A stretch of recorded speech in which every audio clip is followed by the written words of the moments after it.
পশ্চিমবঙ্গ রাজ্যের নির্দেশে প্রত্যেকটি জেলায় সারা রাজ্য জুড়ে আরজি করের যে মহিলা ডাক্তারকে ধর্ষণ ও নৃশংসভাবে যে খুন করা হয়েছিল এবং প্রমাণ লোপাটের জন্য আমরা প্রত্যেকেই দেখেছি 14ই আগস্ট আরজি করে কিভাবে হিংসা হয়েছিল শুধু প্রমাণ লোপাটের জন্য।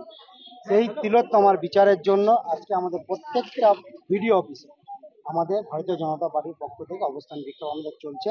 যতদিন না পর্যন্ত নির্যাতিতা বিচার পাচ্ছেন ততদিন আমাদের আন্দোলন কিন্তু চলবে।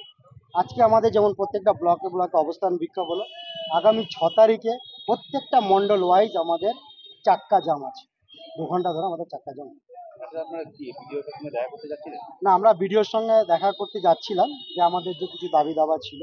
তো যাই হোক, আজকে বিডিও স্যারও ভয় পেয়েছেন, আজকে প্রচুর পুলিশ বাহিনী এখানে দিয়েছেন, মনে হচ্ছে এখানে কিছু একটা ঘটনা ঘটে গেছে।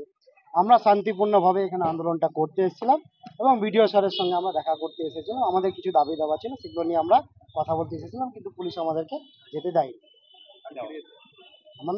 আমার নাম কুশল মণ্ডল, আমি মণ্ডল সভাপতি, বহরমপুর মণ্ডল 4।